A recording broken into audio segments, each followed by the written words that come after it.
शुरुआत में तो ये सीमा विवाद और राष्ट्रवाद पर आधारित जंग नजर आ रही थी। माना जा रहा था कि ये एक सीमित झड़प है, लेकिन अब इसमें तनाव बढ़ने की आशंका साफ नजर आने लगी है। इस संकट में दो देशों को अवसर नजर आ रहा है। ये देश है चीन और अमेरिका। इस युद्ध से दक्षिण पूर्वी एशिया के शक्ति समीकरण उलट सकते हैं और साथ ही ये आसियान संगठन की एकता को भी खंडित कर सकता है। देखिए एक छोटी सी जंग कैसे सुपर पावर की जंग में बदलने की ओर बढ़ रही है।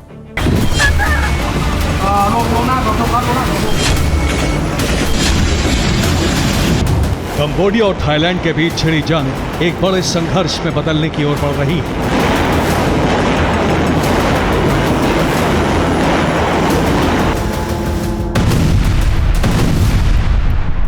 अगर ये जंग लंबी चली तो दोनों देशों के बीच सीमित नहीं रहने वाली है, क्योंकि ये युद्ध साउथ ईस्ट एशिया का शक्ति संतुलन, क्षेत्र के देशों की विदेश नीति बदल सकता है।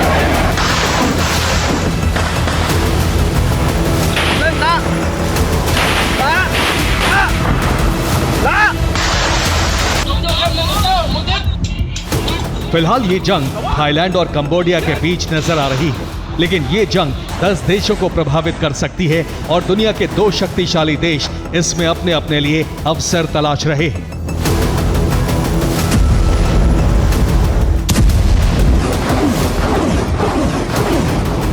इस जंग से कितने देश प्रभावित हो सकते हैं, ये समझिए।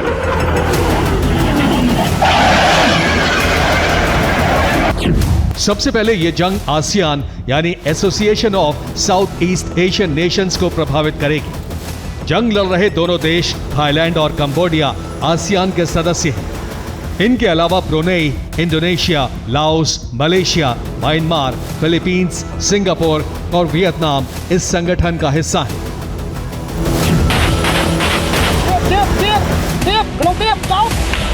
सबसे पहले इस जंग से आसियान देशों की एकता पर सवाल उठने लगा है। अब से पहले आसियान म्यांमार के गृह युद्ध या दक्षिण चीन सागर में चीन की दादागिरी जैसे मुद्दों से निपटने में नाकाम रहा है।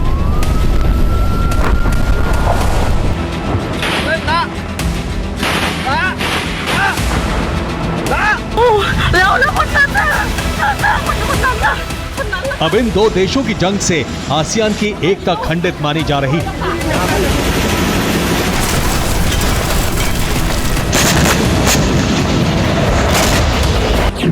इस जंग का असर यह है कि अमेरिका और चीन को इस जंग में मौका नजर आने लगा है। अमेरिका चीन को चुनौती देने के लिए दक्षिण पूर्वी एशिया में अपना सैन्य विस्तार चाहता है, जबकि चीन इस इलाके में अपना प्रभाव बढ़ाने के मिशन पर है।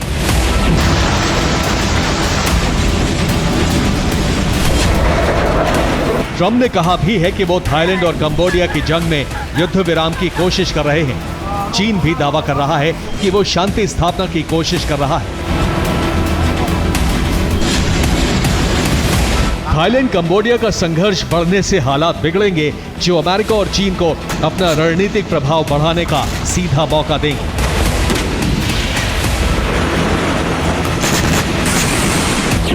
चीन के कंबोडिया के साथ गहरे संबंध हैं।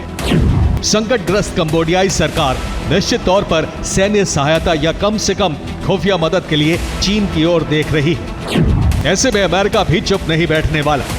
अगर कंबोडिया चीन पर निर्भर होता है तो अमेरिका थाईलैंड की ओर रुख कर सकता है और इसके संकेत पहले ही मिल चुके हैं। अमेरिका ने अपनी न्यूक्लियर सबमरीन को हाल ही में हवाई में तैनात किया है। अमेरिका चाहता है कि इस क्षेत्र में अपना सामरिक दबदबा बढ़ाया जाए।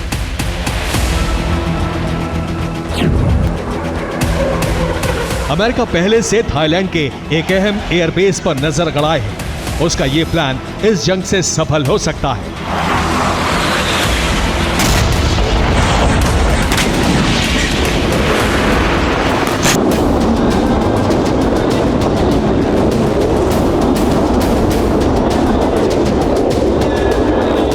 अमेरिका चीन के बढ़ते प्रभाव को अपने लिए सबसे बड़ा खतरा मानता है। वो चाहता है कि एशिया में चीन का प्रभाव घटाया जाए। इस जंग से थाईलैंड अमेरिका के और करीब जा सकता है और इस जंग से प्रभावित होने वाला कंबोडिया का पड़ोसी वियतनाम भी अपनी विदेश नीति में बड़े बदलाव कर सकता है। अगर चीन कंबोडिया के साथ खड़ा होता है तो वियतनाम चुप नहीं बैठने वाला है। कंबोडिया में चीन की सक्रियता होते ही वियतनाम अपनी सीमा पर सेना की तैनाती बढ़ाएगा, खासकर मेकांग डेल्टा क्षेत्र में, क्योंकि यहां उसकी सीमा का सबसे असुरक्षित हिस्सा है। इसके साथ ही वियतनाम चुपचाप थाईलैंड के साथ इंटेलिजेंस शेयरिंग बढ़ाएगा।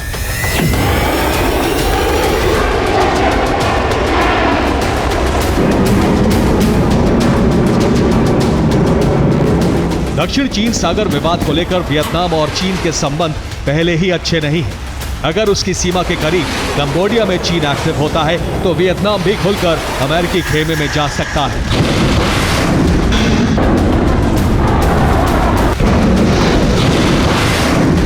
वियतनाम फिलहाल अमेरिका और चीन के बीच कारोबारी रिश्तों का संतुलन बनाकर चल रहा है, लेकिन कंबोडिया की जंग से वो अमेरिका के साथ सामरिक सहयोग बढ़ाने को मजबूर हो सकता है। इस तरह ये जंग आसियान के 10 देशों को तोड़ सकती है। अमेरिका और चीन के बीच वर्चस्व की जंग बन सकती है। Bureau report, TV9, Bharatvarsh.